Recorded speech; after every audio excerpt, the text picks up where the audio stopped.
আচ্ছা, তো শোনো সবাই, তোমাদের যে ওই যে আলোর প্রতিফলনের যে অধ্যায়টা আছে না, সেটা কিন্তু সেখান থেকে আমি তোমাদেরকে কী ধরনের ম্যাথ করিয়েছি বলো তো? তোমরা যদি একটু খেয়াল করো তাহলে সেখানে দেখবা যে আমি সেখানে শুধু তোমাদের ওই যে ছবিগুলো আছে না, যেমন ওই যে উত্তল আয়নায় তোমার প্রতিবিম্ব কেমন হবে, এরপর অবতল আয়নায় কেমন হবে, এগুলো কিন্তু আমি সেখানে করাই নাই, ঠিক আছে? এ বিষয়ে একটু তোমরা কোথায় দেখবা বলো তো? এই যে চিত্রগুলো তোমাদের যে মেডিজি আছে না, সেখানে বিভিন্ন ধরনের বোর্ড কোশ্চেন আছে না, সেখান থেকে এগুলো দেখে নিবা, ঠিক আছে? আর আমি হচ্ছে এখানে শুধু ওই যে মানে গাণিতিক যে সকল সমস্যাগুলো আছে না, আমি শুধু সেগুলোই এখানে সলভ করিয়ে দিয়েছি। এছাড়া কিন্তু আমি ওই যে চিত্রগুলো সম্পর্কে কিন্তু কোনো আলোচনাই করিনি। তার মানে এই না যে এই প্লেলিস্ট থেকে তুমি কিছু শিখতে পারবে না। হ্যাঁ, শিখতে পারবা। কোনগুলো শিখতে পারবা? শুধু গাণিতিকগুলো শিখতে পারবা। কিন্তু এখান থেকে তুমি কিন্তু ওই যে কী বলে ওটাকে, তোমার ওই যে ফিগার এঁকে যে তোমার বিভিন্ন ধরনের, মনে করো উত্তল আয়নায় একরকম প্রতিবিম্ব হয়, এরপর অবতল আয়নায় একরকম হয়, সমতল আয়নায় একরকম হয়। তো এগুলো আমি দেখাতে পারতাম, কিন্তু বিষয়টা হচ্ছে কি যে এগুলো নিয়ে অনেকগুলো ভিডিও আর কি করা লাগবে, সেজন্য আমি দেখালাম না।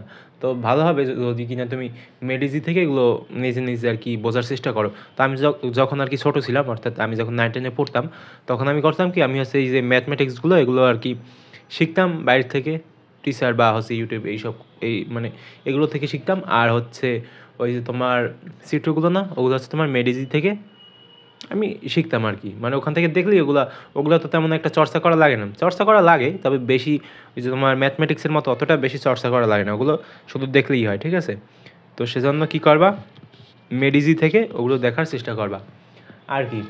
আর আপডেট হচ্ছে তোমার কি বলো তো, আমি হচ্ছে এখন এমসিকিউর পরিমাণ কমিয়ে দিয়েছি এই যে আলোর প্রতিফলন অধ্যায়। কেন কমিয়েছি? কারণ হচ্ছে যে আমি কিন্তু এখানে বেশি তেমন একটা মানে গাণিতিক যে সকল সমস্যাগুলো আছে না, সেগুলো বেশি একটা তেমন দেখতে পাচ্ছি না, যার কারণে আমি এখানে এখন আর কি বেশি তেমন করাচ্ছি না ওইগুলো, ঠিক আছে? তো আমি চেষ্টা করবো যে তোমাদের যে আরও বিভিন্ন ধরনের অধ্যায় আছে, ওই যে তোমার কী অধ্যায় আছে, ইলেকট্রিসিটির যে অধ্যায় আছে, ওই অধ্যায় থেকে যদি পারি তাহলে ওখান থেকে কিছু বেশি করে এমসিকিউ করিয়ে দেবো, আগের মতো 20টা করে। আর হচ্ছে গাণিতিক তো করাই আমি, যে 10টা করে গাণিতিক করাই, মানে 10টা বিভিন্ন ধরনের টাইপের। আর তোমরা এগুলো যদি কন্টিনিউ করো তাহলে আমি বলতে পারি যে তোমার রিভিশন হয়ে যাবে, ঠিক আছে? যারা তোমরা এসএসসি 25 ব্যাচ আছো না, তোমাদের রিভিশন হয়ে যাবে যদি কিনা তোমরা এই ভিডিওগুলো দেখো, মনোযোগ সহকারে দেখার চেষ্টা করো, ঠিক আছে?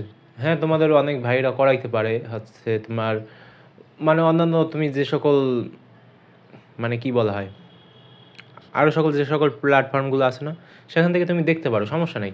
কিন্তু এগুলো কি বলো তো, এগুলো হচ্ছে তোমার মানে তুমি যদি না বুঝতে পারো তাহলে দেখবা যে ওখানে টাইটেল দেওয়া আছে, যে আমি একবারে নির্দিষ্ট করেই বলে দিয়েছি, মানে নির্দিষ্ট করে কি মানে ভিডিওর যে টাইটেল, সেখানে আমি একবার নির্দিষ্ট করেই লিখে দিয়েছি যে এই ভিডিওটাই কোন বিষয়ে আলোচনা করা হয়েছে।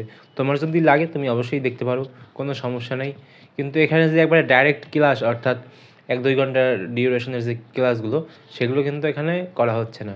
এখানে এক একটা টাইপ ধরে এরপর করিয়ে দেওয়া হচ্ছে যে কোথায় সমস্যা হচ্ছে, কোথায় হচ্ছে না, এগুলো আর কি দেখা হচ্ছে। তো তোমরা যদি বুঝতে না পারো তাহলে কী করবা বলো তো? কমেন্টে লিখে দিতে পারো যে আমি এখান থেকে বুঝতে পারিনি।